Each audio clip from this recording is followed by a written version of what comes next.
Aos irmãos e amigos.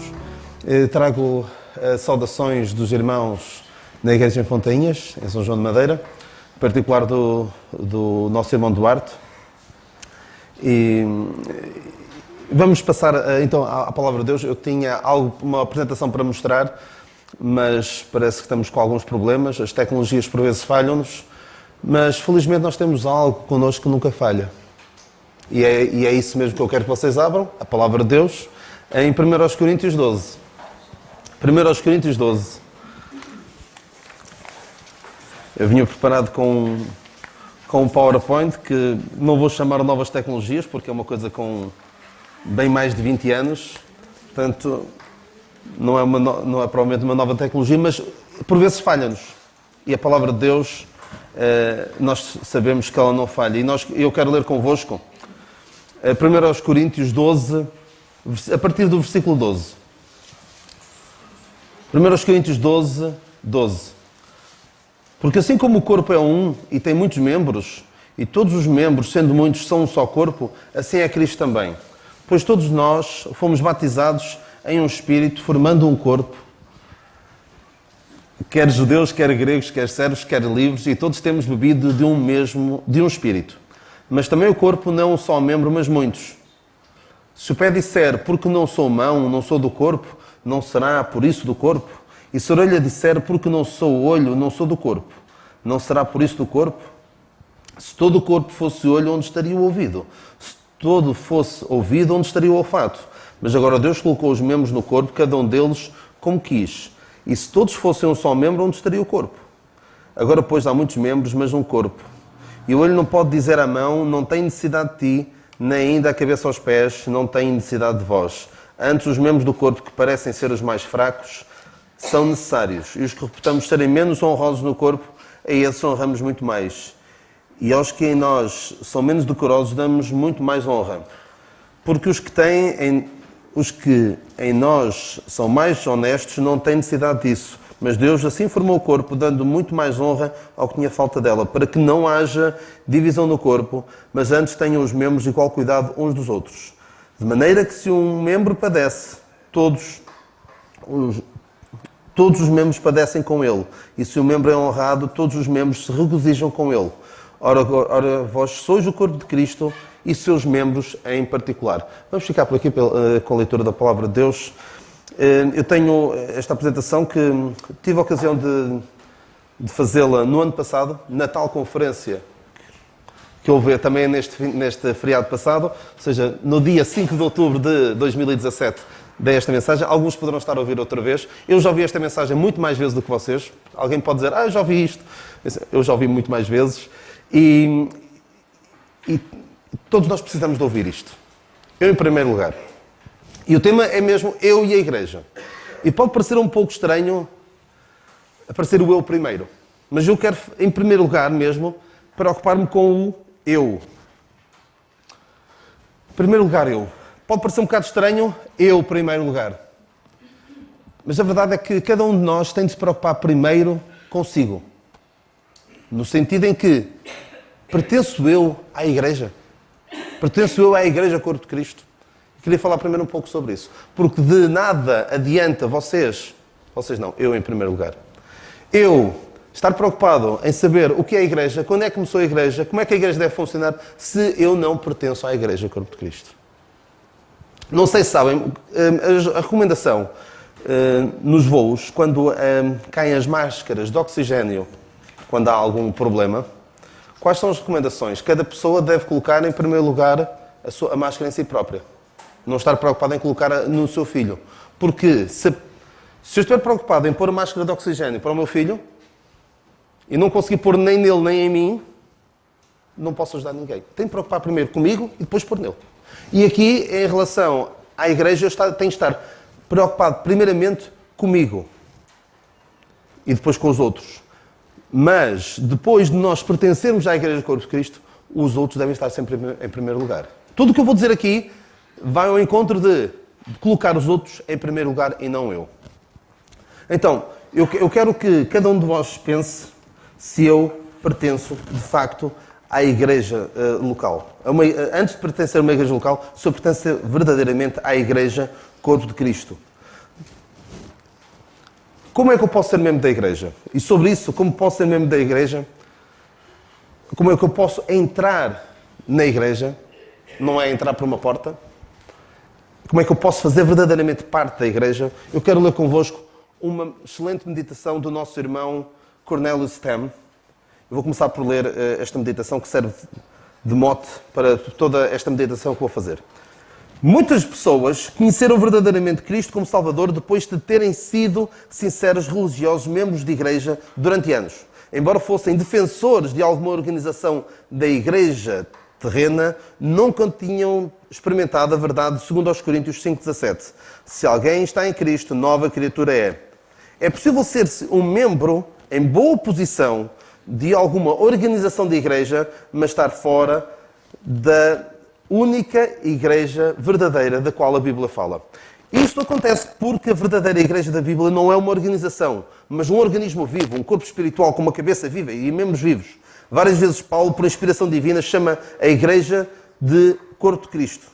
Ele diz, somos muitos, somos um corpo em Cristo, em Romanos 12,5. Vós sois o corpo de Cristo e são membros em particular, nesta passagem que lemos agora. Somos membros do seu corpo, em Efésios 5,30. Também deve ser observado que a verdadeira igreja da Bíblia tem uma cabeça, não um homem na terra, mas o Cristo glorificado no céu.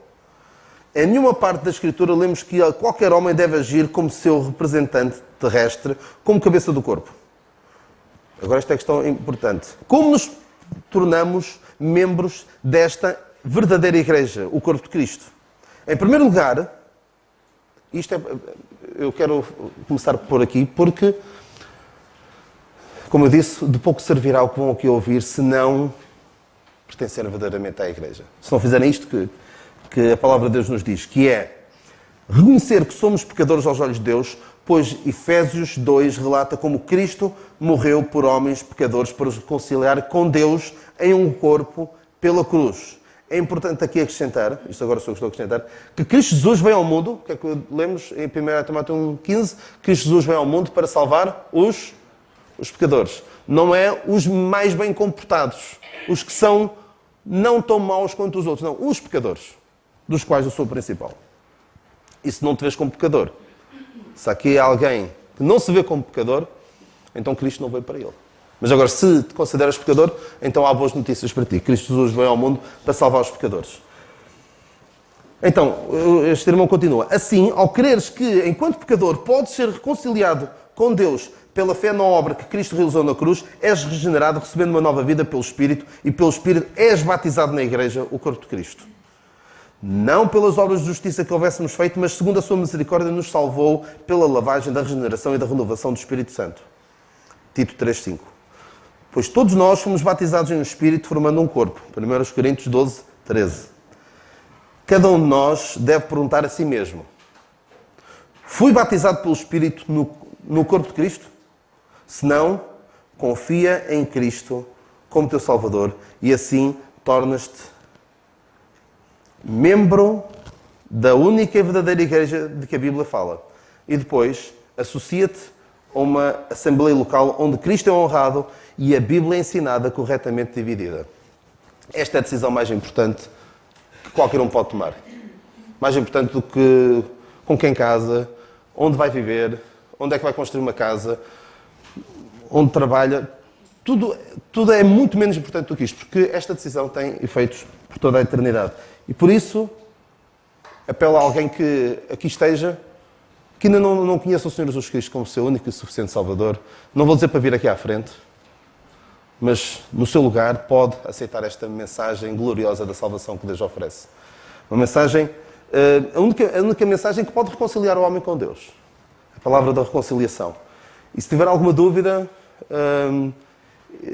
estiver oprimido quanto ao seu pecado, a consciência de que está longe de Deus, não espere. Não espere por chegar a casa, ajoelhar-se no seu quarto e tomar esta decisão. Pode fazê-lo agora. E se tiver alguma dúvida, não digo que venha cá à frente, vá lá atrás, há ali irmãos, está ali, peçam ajuda ao Jorge, ao José, ao David, certamente poderão ajudar quanto a essa decisão. É a decisão mais importante. Não é algo que se possa dizer, eu vou pensar amanhã. Vou pensar nisso, vou fazer por isso. Não. É a decisão mais importante da nossa vida. E eu pergunto, se queres entrar neste grupo, se queres entrar no grupo das pessoas remidas pelo sangue de Cristo. Porque há grupos aos quais pode até valer a pena entrar. Por exemplo, numa ordem de enfermeiros, médicos, advogados, engenheiros, arquitetos, por aí. Alguns grupos pode valer a pena entrar.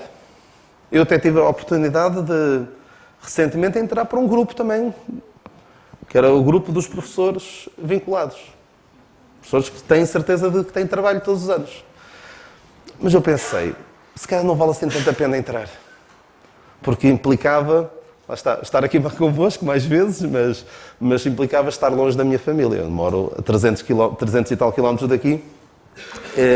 Se eu vinculasse, eu teria a certeza de que iria trabalhar nos próximos anos aqui em Lisboa. E achei, não é um grupo assim tão interessante quanto isso. Mas entrar para o corpo de Cristo não só é interessante, como vai mudar radicalmente a vossa vida. Não só na eternidade, uma eternidade junto com Deus, mas mesmo neste presente tempo que vivemos, vai ajudar-vos a tomar decisões que vos trarão muito menos complicações na vida do que se não aceitarem esta salvação que Deus oferece. Ora bem, vou ter de continuar. E vamos primeiro falar do que é que a Igreja não é. A Igreja não é uma religião. Não pensem que eu vou para mudar a religião, não. Todas as religiões conduzem ao mesmo lugar, que é o inferno.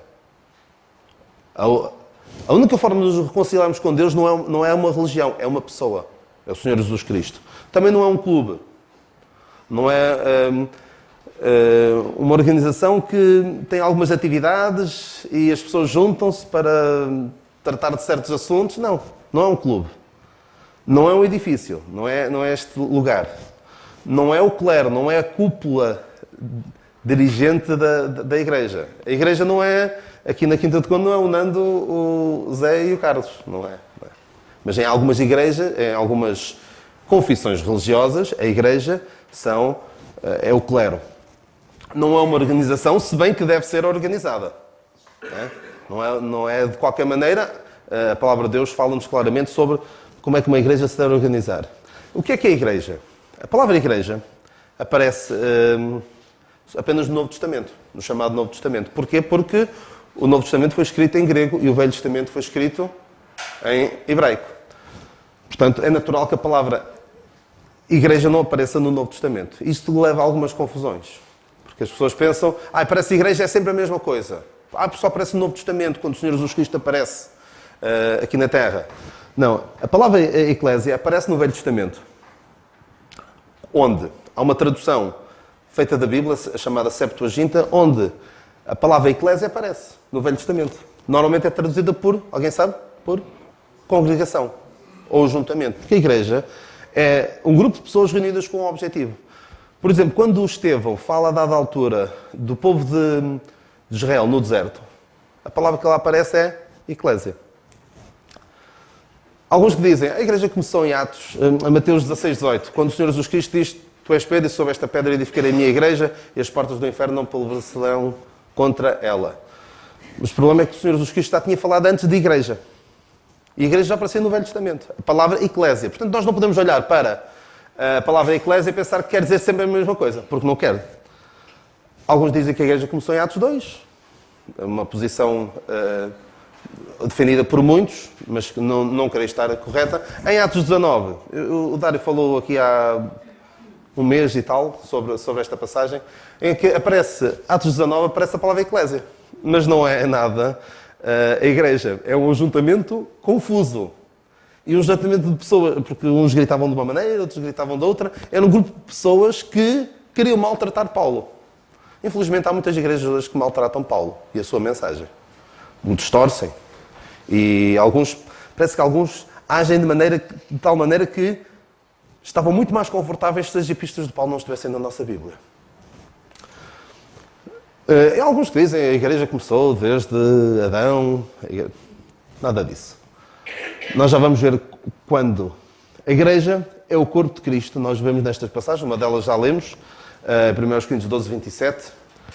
Vós sois o corpo de Cristo e seus membros em particular. É apenas Paulo que fala da igreja como sendo o corpo de Cristo. Ela é formada por judeus e gentios. E diz esta passagem, de ambos os povos fez em um corpo. E é um mistério.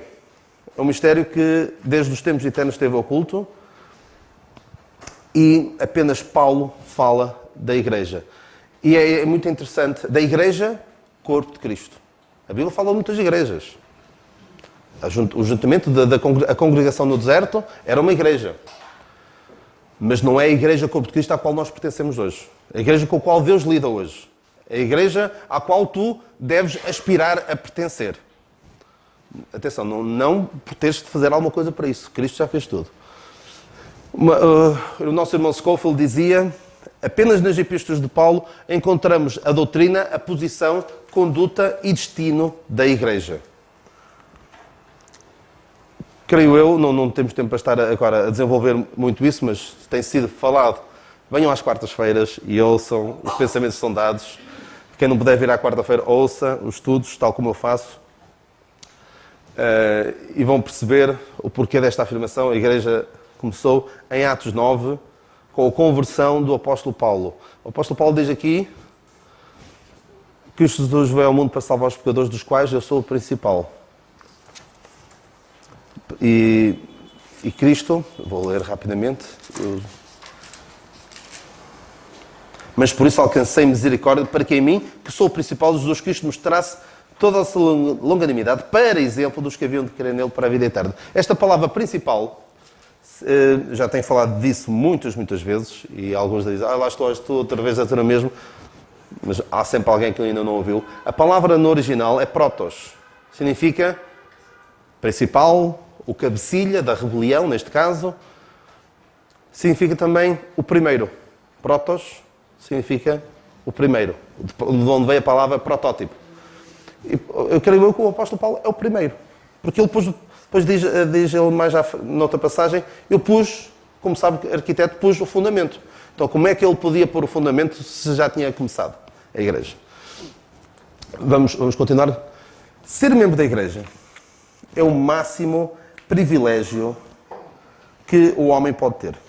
Não há nada de mais glorioso e que realize e satisfaça mais plenamente o ser humano do que a consciência de pertencer ao grupo de pessoas remidas pelo precioso sangue de Cristo. Pensem só um bocadinho. Vocês, nós, que já somos do Senhor. Quantas vezes por dia é que nós lhe agradecemos pelo facto de sermos dele? Dele nos amar tanto ao ponto de enviar o Senhor Jesus Cristo para padecer pelos nossos pecados e nos salvar, quando nós não merecíamos nada. E se alguma vez pensamos, estamos em baixo, pensamos, ninguém gosta de mim, ninguém me valoriza, nós somos valorizados por Deus, temos muito valor para Deus. Mesmo a pessoa mais humilde à face da terra e que pertence à igreja é mais bem-aventurada do que o homem mais bem-sucedido ou mais poderoso à face da terra. Não há nada que realize mais o homem do que isto.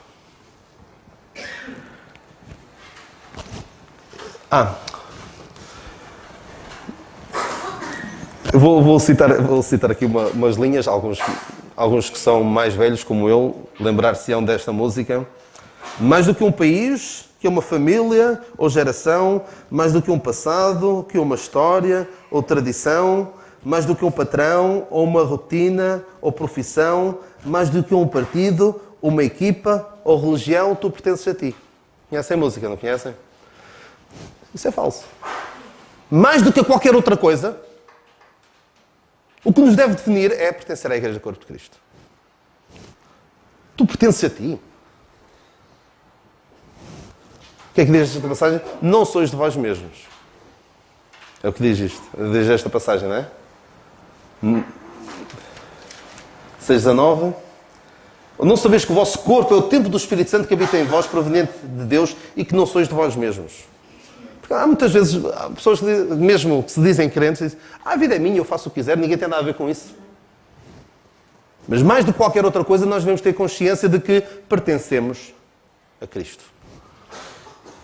E quanto é que da nossa vida nós dedicamos a este facto mais decisivo das nossas vidas? Ora bem, eu tenho algo tão importante, tão valioso, tão decisivo na minha vida. Que percentagem da minha vida é que eu dedico a isto? Invisto no facto de eu ser membro da Igreja Corpo de Cristo. Pensem assim, 5 segundos, pensem assim numa percentagem. Entre 0 e 100. Convém. Alguns que dedicam 0,6% da sua vida. Porquê? Porque numa semana, 1 hora em 168 horas que a semana tem, dá 0,6%. Imaginem o ridículo desta afirmação que eu vou dizer. Eu tenho algo tão importante na minha vida, que eu dedico-lhe 0,6% da minha vida. Isso é ser hipócrita. Mas, infelizmente, há pessoas, eu não me quero incluir nessas pessoas, mas que Deus me livre de alguma vez ser assim, que dedicam exatamente 1 hora das suas vidas. É entre as 11, depende das igrejas, mas entre as 11 e o meio-dia, ou entre as 10 e as 11, estão eles ali religiosamente todas as semanas. E parece que não me dedicam mais nada, porque alguns até deixam a Bíblia na igreja. Vou pensar, tem uma em casa. Mas se passamos a vida... Passo eu a semana inteira sem pegar na Bíblia, sem deixar que Deus me fale através dela. Havia alguém, uma história que alguns já conhecerão, de uma criança que viu uma Bíblia lá em casa e perguntou à mãe, mãe, que livro é este? E a mãe disse, esse livro, esse é o livro de Deus. E a criança responde, mãe, então se calhar mais vale devolver-lhe, já que aqui em casa ninguém o usa. Será que isso é a minha experiência? Está em casa a ganhar pó durante toda a semana, depois pego só para... Alguns que agora até usam telemóvel e nem com a Bíblia andam. Ora bem, isto de ser a coisa mais importante da nossa vida, o pertencer à Igreja do Corpo de Cristo, faz-me pensar nisto. Nos casamentos interreligiosos, que é algo que eu tenho de falar e que é muito solene. Há pessoas que nem concebem a possibilidade de vir a casar com alguém que seja de um partido diferente. Alguém que leva o seu partido tão a sério. Por exemplo, alguém que é do CDS, que nem pondera casar com alguém do Bloco de Esquerda ou comunista. Não, nem pensar. Não vou abrir mão das minhas convicções. Ou, aqui em Portugal não tanto, mas casar fora da minha raça, da minha etnia. Há pessoas que nem pensar. Casar fora da minha equipa. Eu tenho a brincar com o Cristóvão e com a Andreia, são de clubes diferentes e ficam-se um bocadinho e brincam um bocadinho quanto a isso. Mas para eles não é a coisa mais importante das suas vidas. Mas para algumas pessoas é. Pois como é que vamos educar os nossos filhos? Ele vai ser de um clube, vai ser de outro. E às vezes há pessoas que casam fora da religião. Uns que são judeus e casam com muçulmanos, ou isso talvez não tanto, mas cristãos casam com muçulmanos ou casam com judeus, é porque não levam aquilo verdadeiramente a sério. Agora, vais tu ponderar a possibilidade, remota sequer, de vires a casar com alguém que não pertence à Igreja Corpo de Cristo? Alguém que não seja crente. É gravíssimo, porque há consequências eternas. Vou eu partilhar a educação dos filhos que Deus me venha a dar com alguém que, se partirmos hoje para a eternidade, um vai estar para sempre com Cristo, outro vai estar sempre longe de Cristo? Alguém que não partilha das minhas convicções? Eu não entendo como é que isso é possível. Não caio no engano do diabo de que isso não é assim tão importante quanto isso. Ora bem, agora há 7 coisas que se deve esperar dos membros da Igreja. Apesar de ser uma relação pessoal com Deus, há coisas que se esperam.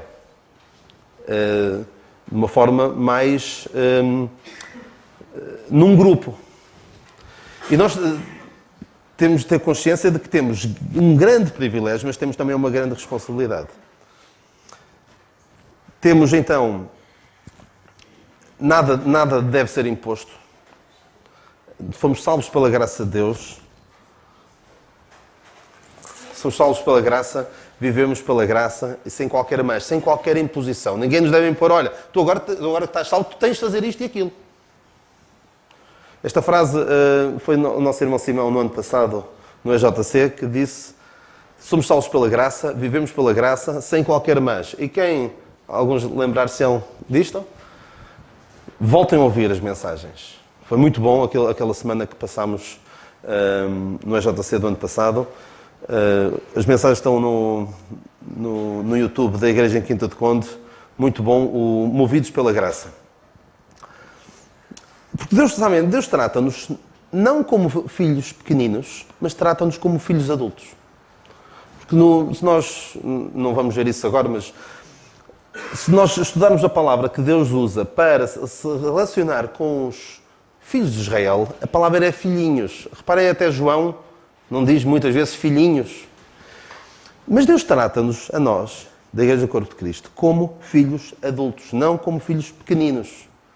Trata-nos como pessoas maduras. E eu costumo comparar isto ao seguinte. Imaginem que eu cometia esta asneira de deixar o meu filho, mesmo mais velho, em casa durante um fim de semana. Eu dizia-lhe, olha, ele tem 10 anos, eu digo, olha, vais ficar em casa, não faças nenhuma asneira, ficas aqui, e podia até dar-lhe uma lista de coisas que ele tem para fazer. Arriscava-me, no final do fim de semana, chegar lá e estar lá o sítio da casa apenas. Mas se o meu pai fizer o mesmo comigo, que sou adulto, diz assim, olha, eu vou ter de sair, podes ficar aqui a tomar conta da casa, podes fazer o que quiseres. Estás à vontade. O resultado será completamente diferente, porque eu sou uma pessoa adulta. Espero eu que não fizessem mais neira, mas eu sou uma pessoa adulta e vou ter uma atitude, apesar de nada me ser imposto, vou ter uma atitude completamente diferente de uma criança. E aí Deus trata-nos como filhos adultos. Então, a graça não tem qualquer mas, não tem, no sentido de, olha, tu agora és salvo, mas tens de fazer isto e aquilo. Não há nenhum mas. No entanto, há vários portanto. Ou seja, tu és salvo, portanto, agora o natural, o que se espera de ti é o quê? Eu gosto muito daquela passagem que o apóstolo Paulo, em Romanos 11, tem aquela expressão de ó profundidade das riquezas, tanto da sabedoria como da ciência de Deus e por aí fora. E depois chega ao capítulo 12 e diz, rogo-vos, pois, irmãos, pela compaixão de Deus, que apresenteis os vossos corpos em sacrifício vivo, santo e agradável a Deus, que é o vosso culto racional, e não vos conformeis com este mundo, por aí fora. Faça isto, tendo em conta aquilo que Deus fez por ti, é apenas natural. É aquilo que se espera. Portanto, eu costumo dizer que a capacidade da graça, a graça capacita-nos a fazer mais do que aquilo que a lei nos obrigaria a fazer. Isto é importante que nós percebamos isto. Não é tens de fazer isto, tens de fazer aquilo. Nada disso. Deveria ser natural. E mesmo nós que somos mais maduros, ao lidar com os mais novos na fé, devemos também ter cuidado na forma como agimos para com eles. Não é, tu tens de fazer isto, tens de fazer aquilo, não podes fazer isto, não podes fazer aquilo, não. Acho que a pergunta mais correta seria esta. Porquê é que fazes isso? Explica-me, para fazê-lo pensar. Parar um bocadinho para pensar, porquê é que estás a agir desta maneira? Sabem que a Bíblia fala-nos de um pai e de um filho? Provavelmente vocês não sabem quem é. Se alguém souber, fico mesmo muito contente. Um pai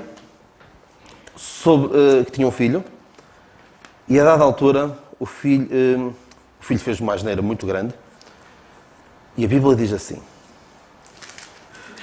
e nunca seu pai o tinha contrariado dizendo, porque fizeste assim. O seu pai nunca o tinha contrariado, nunca lhe tinha perguntado, filho, porquê é que estás a fazer isto desta maneira? Sabem quem é? É David. David e Adonias. Primeiro livro dos Reis 1:6. Esta pergunta é muito importante que qualquer pai deve fazer ao seu filho. Porquê é que fazes isso? Não é, tu não te atreves a fazer isto. Tu tens de fazer aquilo. Não. Fazê-lo pensar na sua vida. Porquê é que eu estou a ter estas atitudes? Ora bem, há 7 coisas que Deus espera, que devemos esperar dos membros da igreja. Uma delas é a congregação. Que nos reunamos.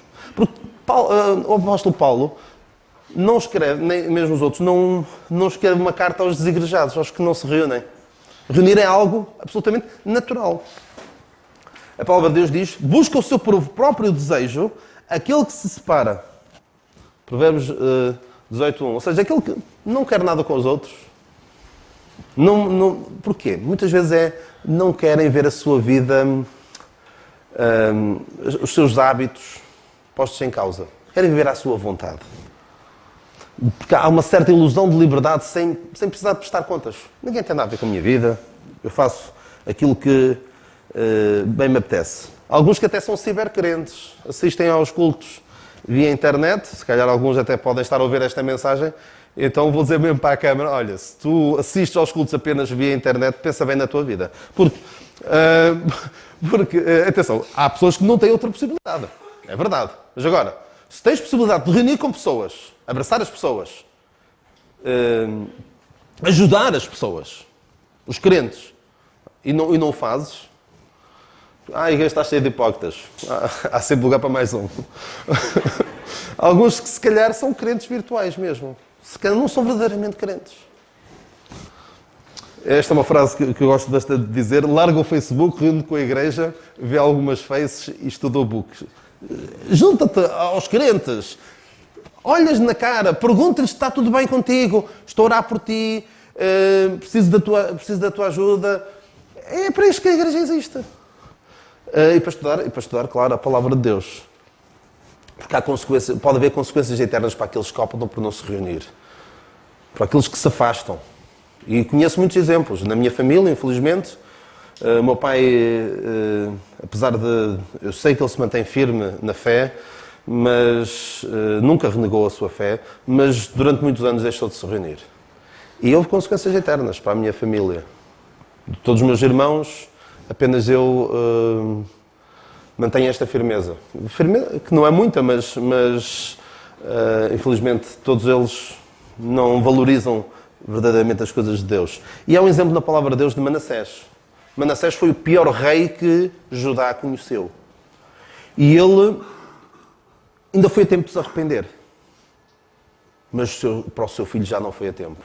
Manassés foi o pior. Diz a palavra de Deus que ele fez pior do que os cananeus que habitavam antes na terra. Imaginem só. E ele ainda foi a tempo, arrependeu-se. Mas o seu filho Amon, se vocês lerem a história, segundo o livro das Crónicas 33, a seguir o seu filho foi rei e foi ímpio, completamente ímpio. Então, é importante reunirmos com outros, porque é melhor serem 2 do que 1. É uma passagem que eu gosto bastante para os casamentos, não é? Mas também para esta relação com os nossos irmãos. O cordão de 3 dobras não se quebra tão facilmente. Porque esta passagem também diz, se alguém se levantar contra um, o outro ajuda-o. E é importante nós estarmos uns com os outros.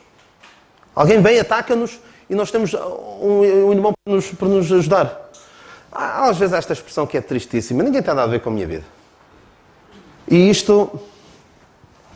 nós temos aqui uma Thaís, não é? Mas aqui é uma Laís.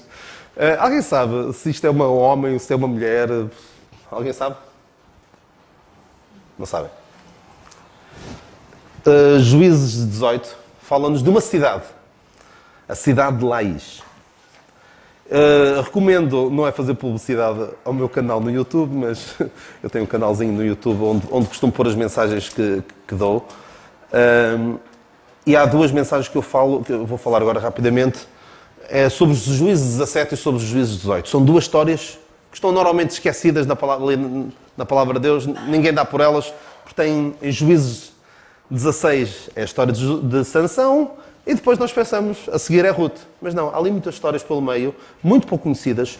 E uma delas fala de Laís, que é uma cidade Eu vou ler aqui o Juízes 18, 7. Esta era uma cidade, o povo que havia no meio dela estava seguro, quieto e confiado. Nem havia possessor algum do reino, por coisa alguma envergonhasse alguém.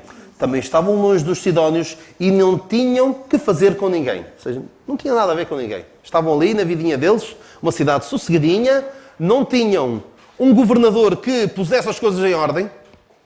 Aqui esta expressão que diz, não havia algum possessor do reino que por alguma coisa envergonhasse alguém naquela terra. Ou seja, não havia ninguém que dissesse, olha, tu não estás a fazer bem.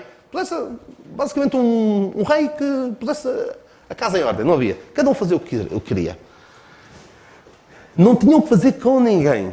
No versículo 27, vemos que alguns da tribo de Dan, que andavam assim à procura de um sítio melhor para viverem, foram lá e destruíram a cidade. E ninguém os acudeu. Vieram a Laís, um povo quieto e confiado, e feriram ao fio da espada e queimaram a cidade a fogo. E ninguém houve que os livrasse, porque estavam longe de Sidom e não tinham que fazer com ninguém. Sabes uma coisa? Se tu optares por... Ninguém tem nada a ver com a minha vida. Eu leio a Bíblia em casa, mas ninguém precisa de saber da minha vida, ninguém tem nada a ver com a minha vida. Provavelmente pode-te acontecer algo como isto. Esta cidade, para mim, é um monumento. A história desta cidade é um monumento àqueles que optam por ninguém tem nada a ver com a minha vida. Eu faço o que quero e não preciso de prestar contas a ninguém. Cuidado, muito cuidado com isso. Podemos ser presa fácil do inimigo, porque o diabo anda em nosso redor procurando a quem possa tragar. E normalmente vai atrás daquelas que se afastam um bocadinho.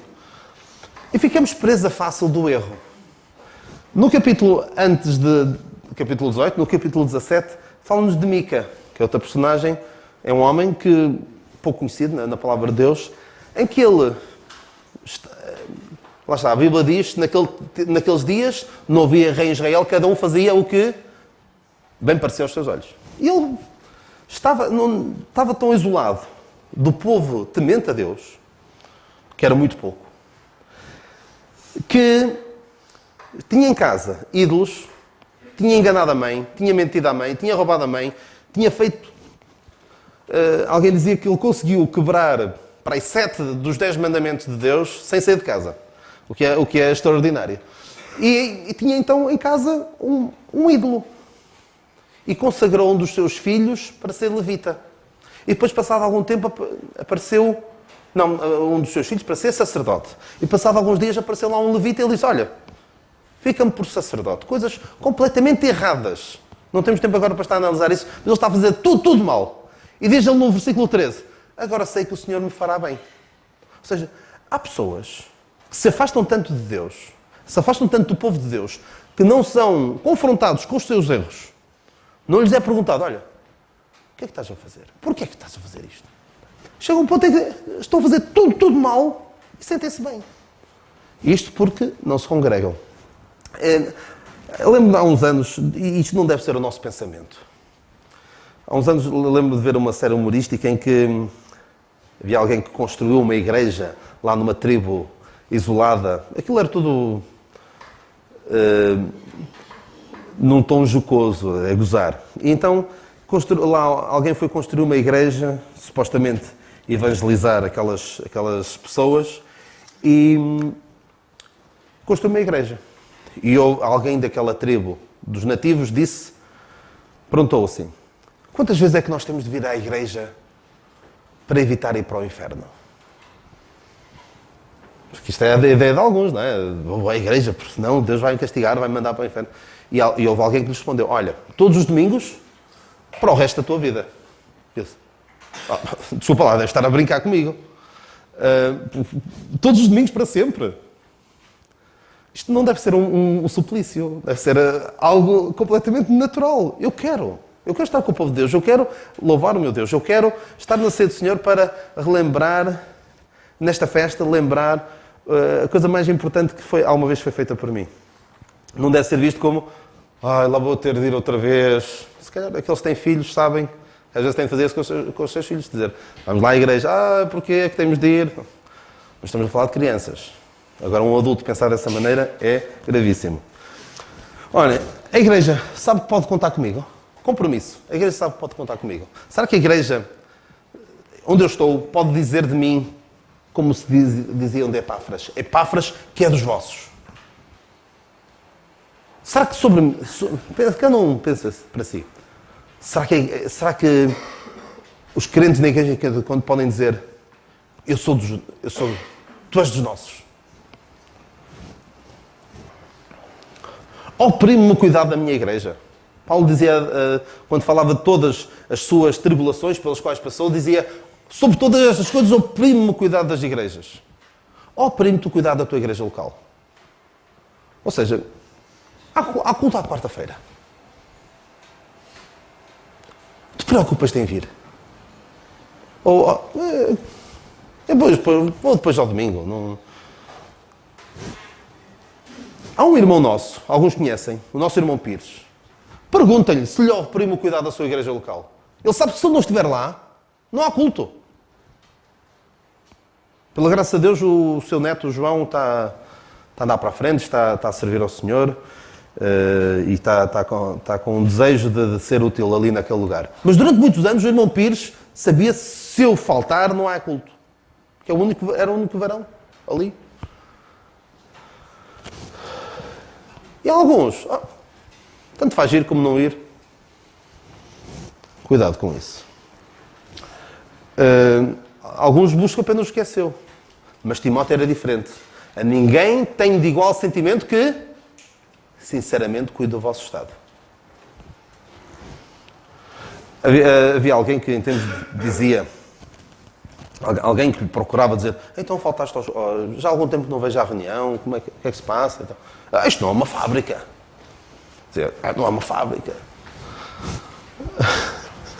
Malaquias 1:8 diz que as pessoas, quando Malaquias critica a hipocrisia que o povo estava a viver e que traziam sacrifício a Deus de animal coxo, doente, com mancha, e dizia Malaquias, ora experimenta oferecer isto ao teu príncipe, terá ele agrado em ti? Ou seja, nós por vezes podemos tratar as coisas de Deus com menos dedicação e empenho do que tratamos nas questões profissionais ou as questões sociais. Cuidado com isso. Contribua financeiramente. Preocupe-me com as necessidades da obra. Mas, acima de tudo, dê-me primeiramente ao Senhor, porque estes macedónios deram financeiramente, mas primeiramente deram-se ao Senhor. Compromisso. Estou em comunhão com a igreja local. Ou seja, pedir para ser aceito em comunhão. E estar aqui 1 hora mais cedo. Não vir às 11, mas vir às 10. Para estar com os meus irmãos e celebrar aquilo que mais extraordinário alguma vez foi feito por nós.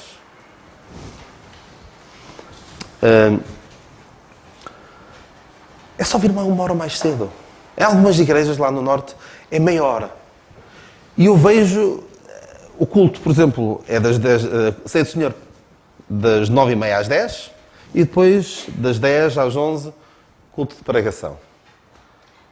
E eu ponho-me a pensar, não pudeste velar comigo meia hora? Não pode, como o Senhor disse aos seus discípulos, não podem vir meia hora mais cedo. Venham, tragam os vossos filhos também.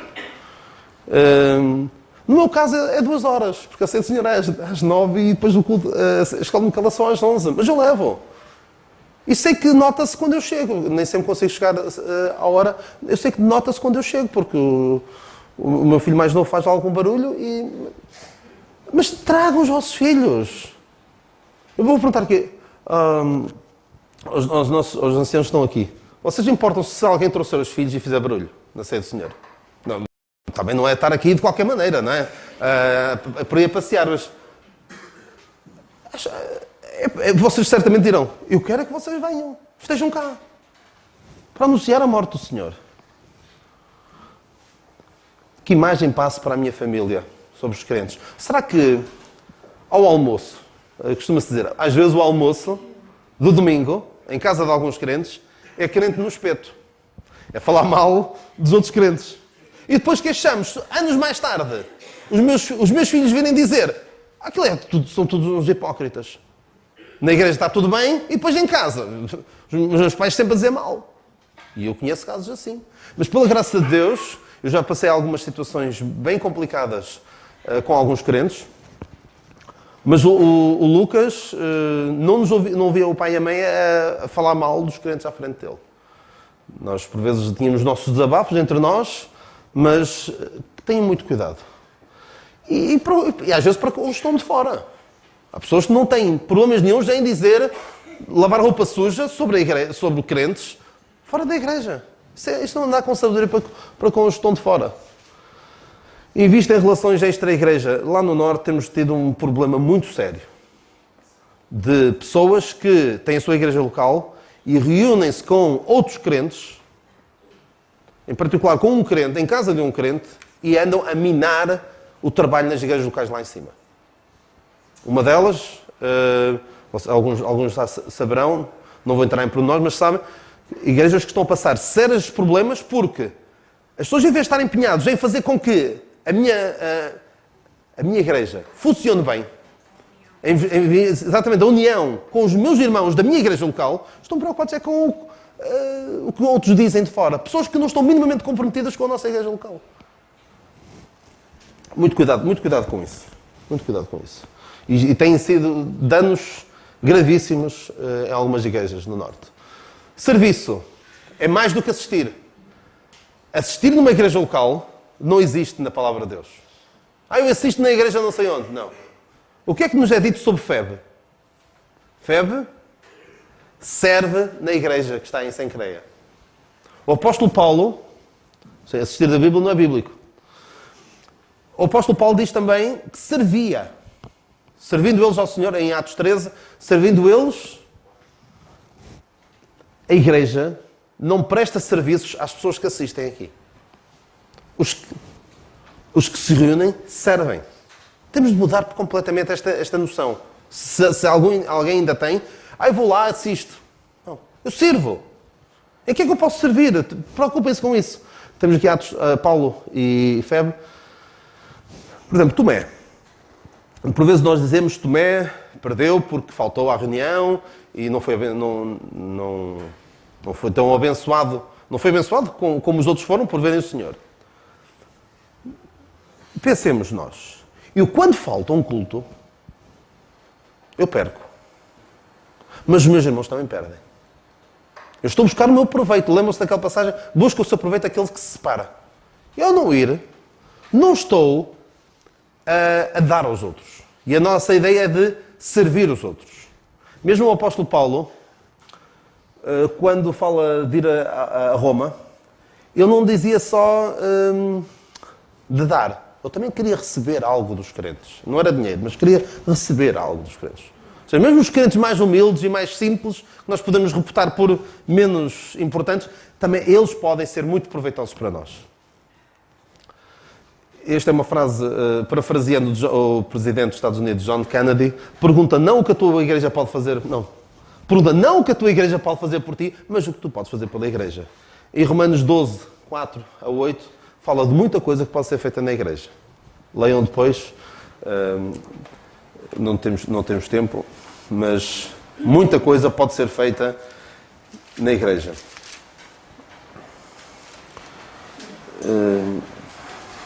O que exortar, ensinar, ministrar, repartir, presidir, exercitar misericórdia, por aí fora. Sujeição. Devemos sujeição uns aos outros, mas atenção, só um pode ter a preeminência, que é o Senhor Jesus Cristo. Não devemos ter na igreja pessoas como Diótrefes.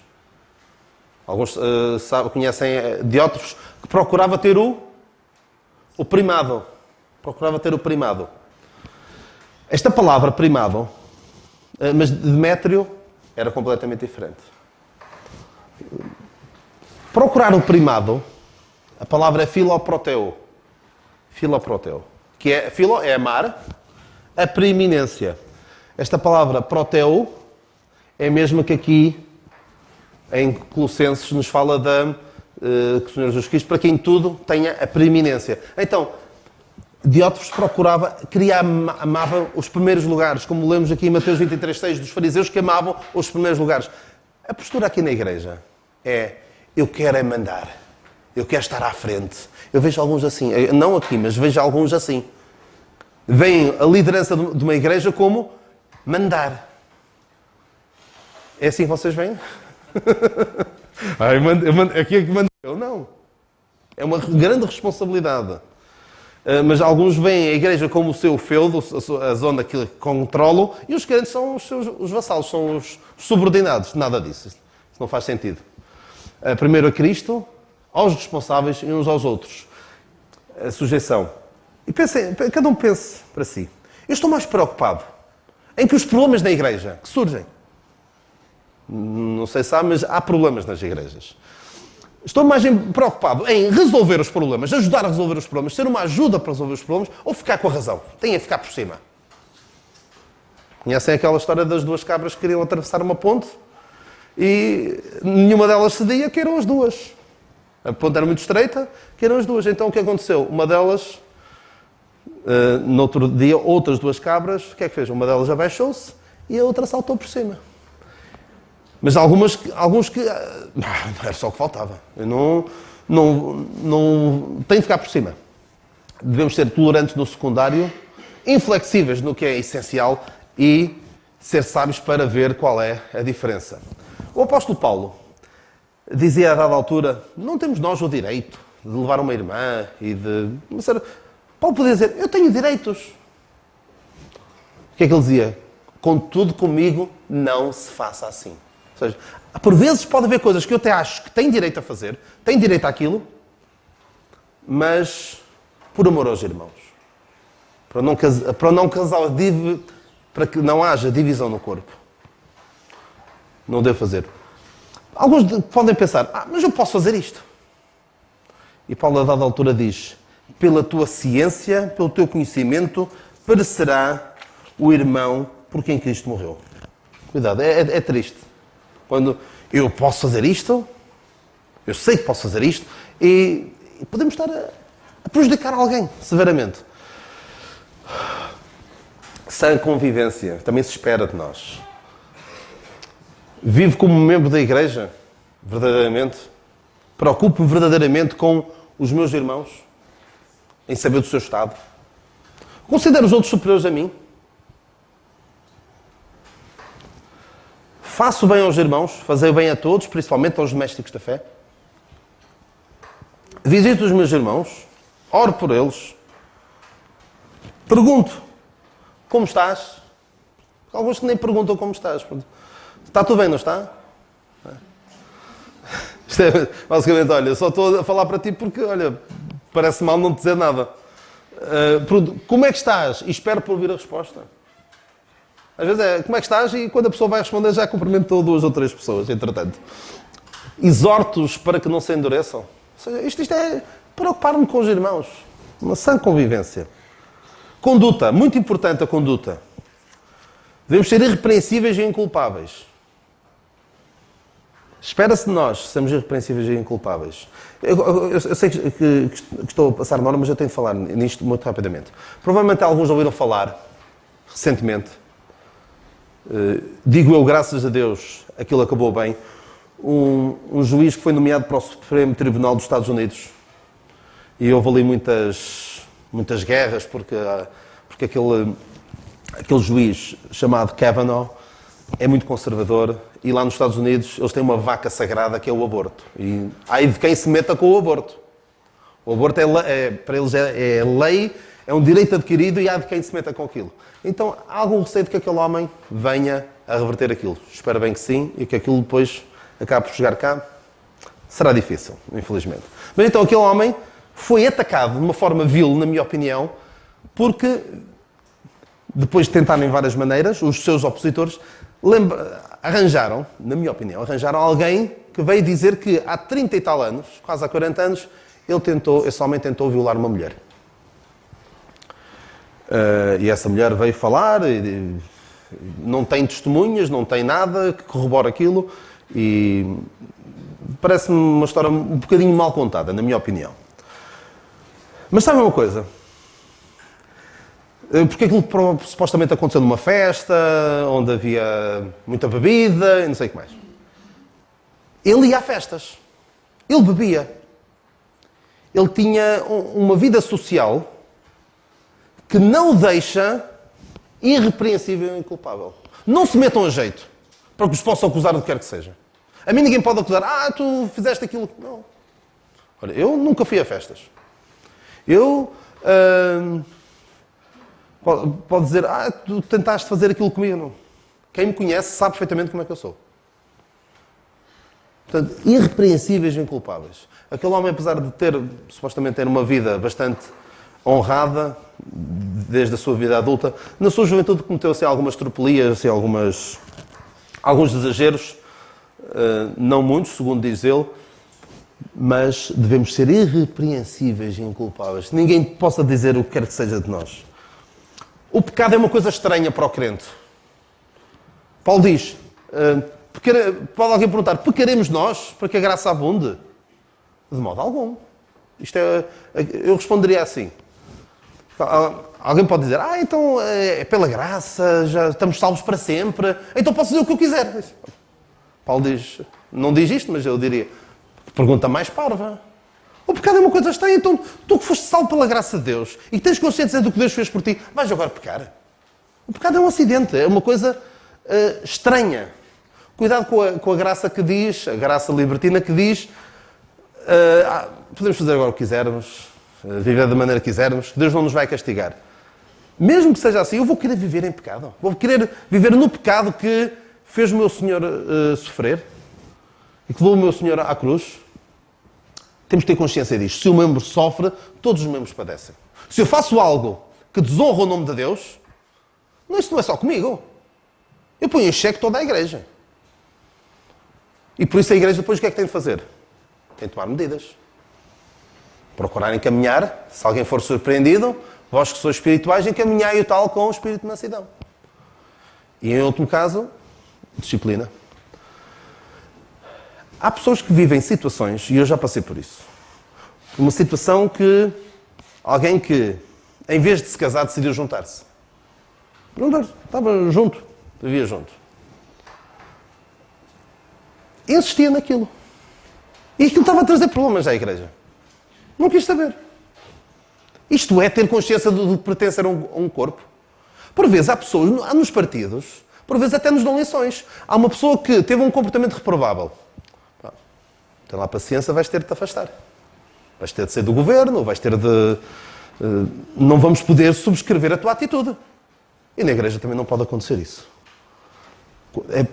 Precisamos ter consciência de que pertencemos a este grupo, a Igreja Corpo de Cristo. Eu considero que as características que o apóstolo Paulo elenca para o ancião são para todos. Não é só o Nando e o Carlos e o Zé que têm de ter aquelas características que nós vemos em Timóteo e em Tito. Todos de nós vamos aspirar a isso. Não para, eu quero ser ancião um dia. Nada disso.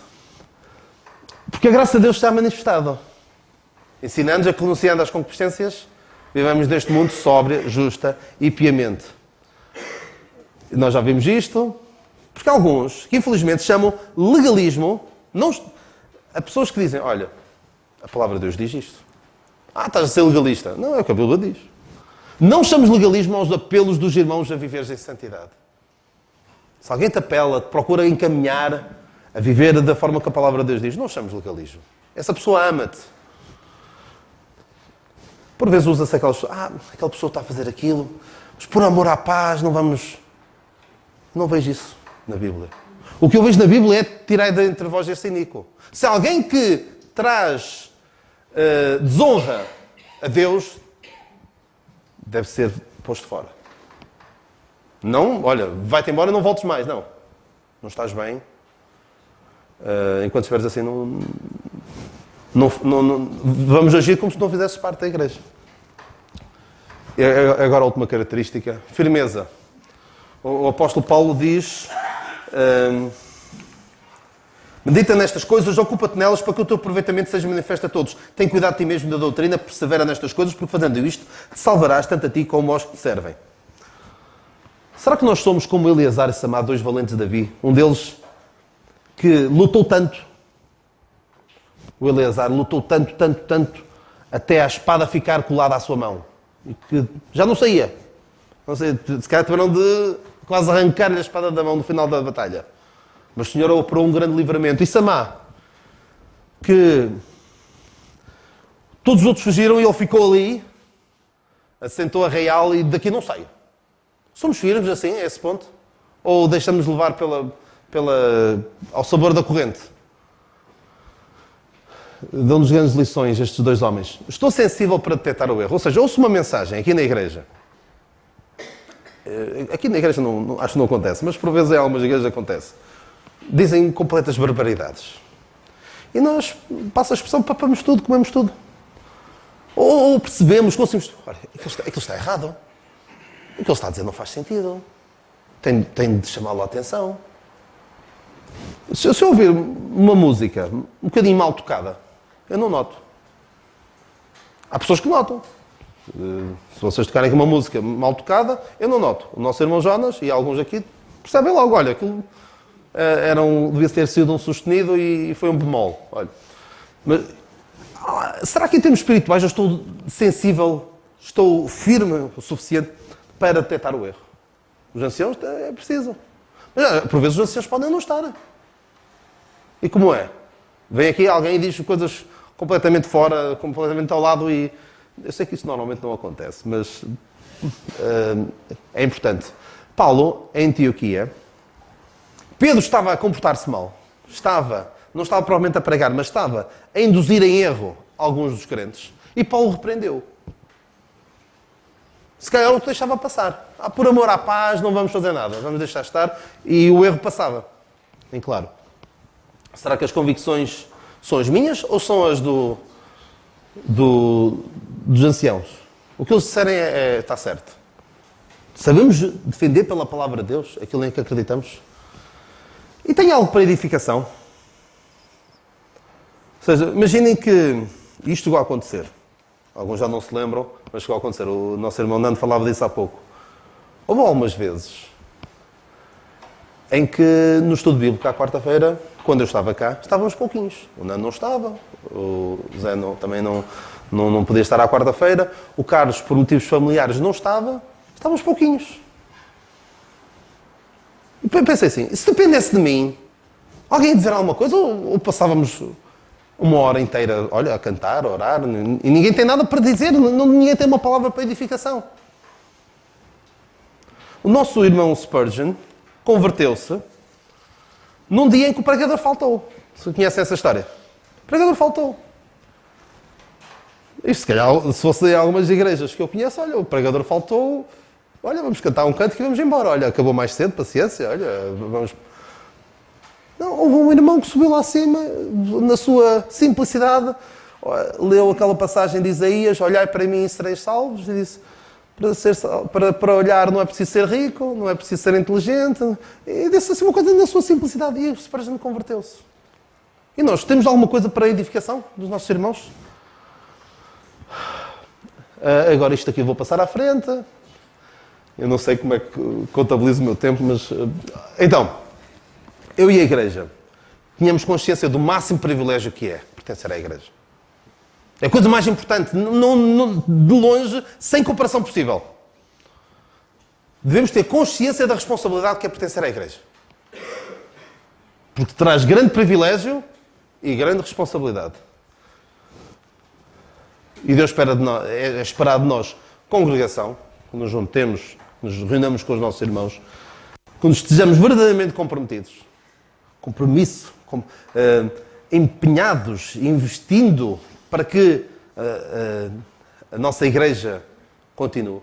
Pensem assim, se dependesse de mim, a igreja, cada um pensa, a igreja em Quinta de Conde continuava.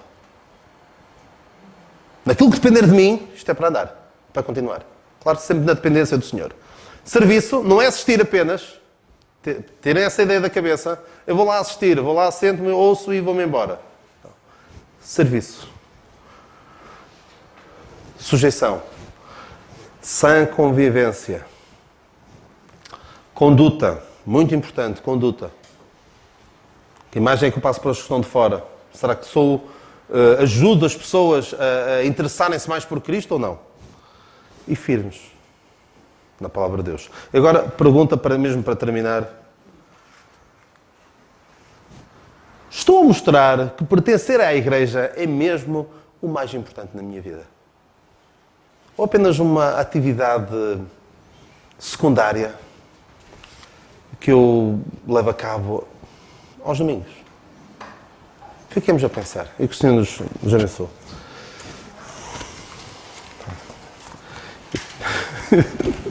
Olha, já pararam de gravar. Assim, tiveram sorte porque da última vez foi um bocadinho mais.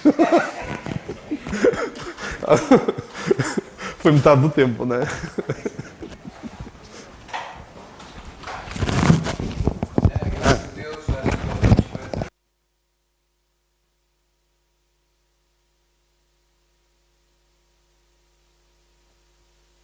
Por isso, devemos dar graças a Deus pela oportunidade que o Senhor nos deu de estarmos aqui e ouvirmos coisas tão preciosas.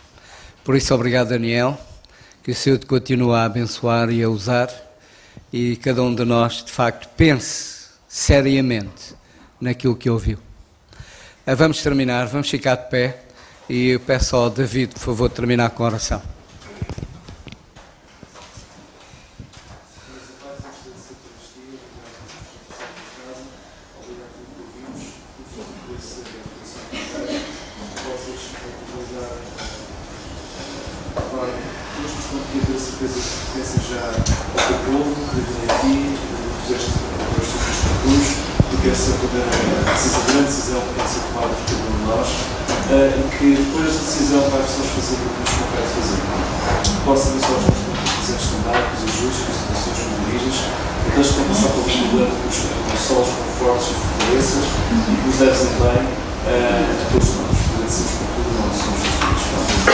Amém. E Daniel, leva o nosso abraço também aos irmãos lá em cima no norte, está bem? Obrigado.